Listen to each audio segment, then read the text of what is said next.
what stability quietly cost them. Nothing collapsed. Profits held. Systems worked. From the outside, everything looked strong. And yet, beneath that stability, something irreplaceable was slowly slipping away. This matters today because stability is often treated as the ultimate goal. It signals maturity, control, and success. But when stability becomes a priority rather than a result, it quietly extracts a price few leaders notice until it's gone. The billionaire at the center of this story had fought hard for stability. Early years were defined by chaos, volatility, and constant recalibration. Survival required adaptability. Growth demanded speed. Every quarter felt uncertain. Then the empire settled. Revenue became predictable. Risks became manageable. Processes absorbed uncertainty before it reached leadership. Stability arrived, and it felt like relief, like proof that the struggle had been worth it. The reveal began with protection. Policies were designed to preserve equilibrium. Decisions were filtered through impact assessments. Anything that might disrupt balance was scrutinized carefully. The organization learned how to avoid surprises, not through fear, but through design. And it worked. Crises became rare. Variability decreased. Outcomes stayed within range. The billionaire welcomed this calm. But stability reshapes behavior before it reshapes results. The organization began optimizing for preservation. Initiatives were chosen for reliability. Experiments were limited in scope. Risk was framed as something to minimize, not explore. The system rewarded predictability. The billionaire noticed fewer uncomfortable conversations, fewer moments of tension, fewer ideas that felt unfinished or uncertain. Everything arrived polished, approved, and safe. That safety felt earned. But safety has a cost. The reveal deepened when an unexpected opportunity surfaced, one that required disruption of stable systems. The idea was sound, the upside real, but the impact analysis showed discomfort, temporary volatility, short-term instability. The response was hesitation, not rejection, just delay. Stability had become the lens through which opportunity was judged. Anything that threatened it felt irresponsible, even when the future demanded movement. The billionaire felt a subtle unease. The empire was no longer asking what could be gained. It was asking what might be disturbed. The conflict was beginning to form, not between growth and risk, but between stability and evolution, because stability protects what exists. But evolution requires letting something wobble. And when stability becomes sacred, progress quietly becomes optional. The question was no longer whether the empire was strong. It was what strength was quietly costing them.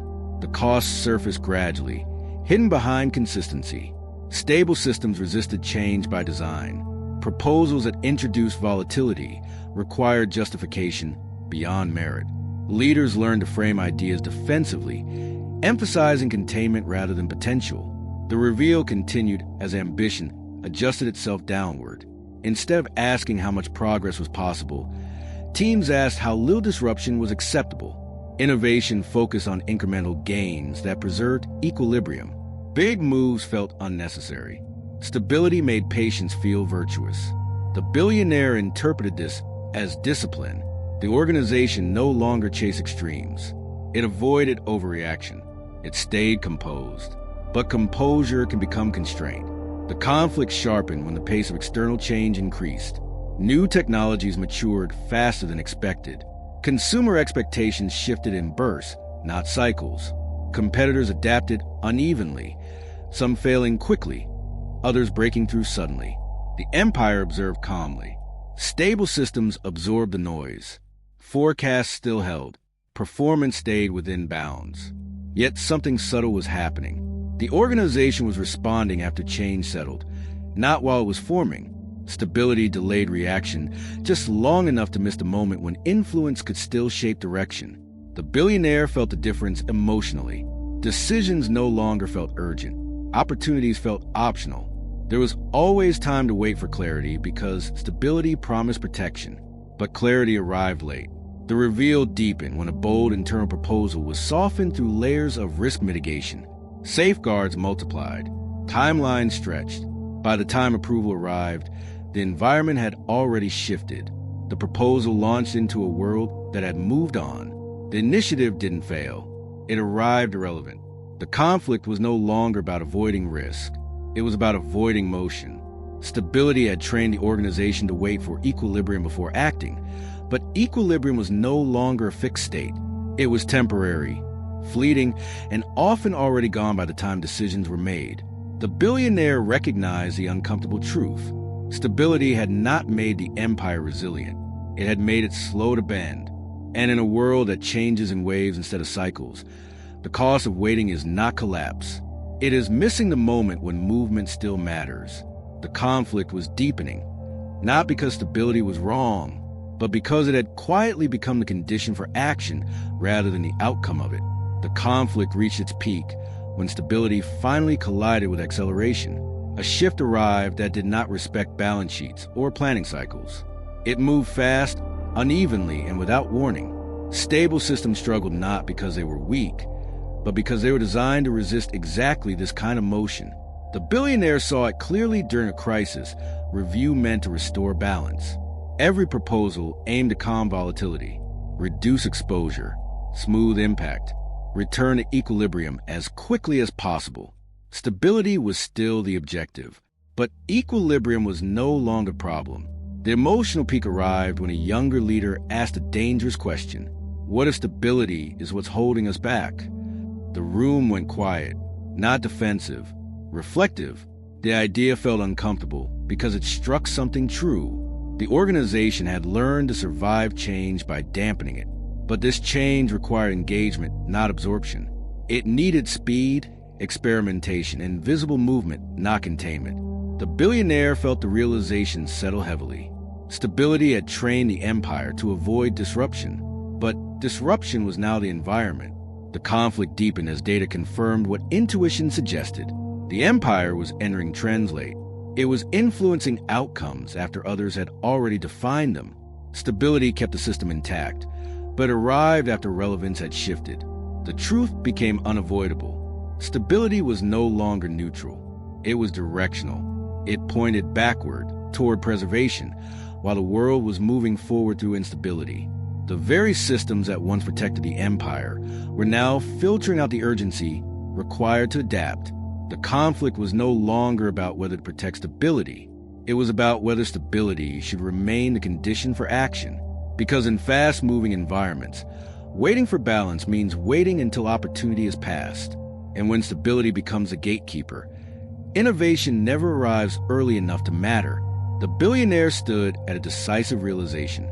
The empire could remain stable and increasingly reactive, or it could accept volatility intentionally and regain the ability to shape what came next. The next move would decide whether stability remained a shield or became the quiet reason the future formed without them. The climax arrived when the billionaire chose to redefine stability itself, not as something preserved at all costs, but as something earned after motion, not before it. Stability would no longer be the prerequisite for action. It would become the reward for adapting well. The shift was deliberate. Decision thresholds were lowered. Experiments were allowed to introduce volatility without immediate correction. Leaders were encouraged to move while conditions were unsettled, rather than waiting for balance to return. Stability was repositioned as an outcome, not a gatekeeper. The change felt unsettling. Systems designed to smooth disruption were told to stand back. Some inefficiencies were tolerated. Some fluctuations allowed to run their course. The organization learned to stay engaged inside motion instead of retreating until it passed. The resolution unfolded through contrast. Not everything succeeded. Not every risk paid off. But timing improved. Influence returned earlier in cycles. The empire began shaping change instead of absorbing it. Stability, when it arrived, was stronger because it followed learning rather than avoidance. The billionaire reflected on the lesson with clarity earned through restraint. Stability protects what exists, but movement determines what exists next. When stability becomes sacred, opportunity waits elsewhere. But when leaders accept volatility intentionally, stability stops being fragile. It becomes resilient because it is built on adaptation, not delay. The empire moved forward changed, still disciplined, still strong, but no longer dependent on calm to act. Stability was reclaimed not as a shield, but as a consequence of courage applied early. Because the true cause of stability is not what it protects. It is what it prevents when it is allowed to decide when movement is permitted. Subscribe to join the journey. What's the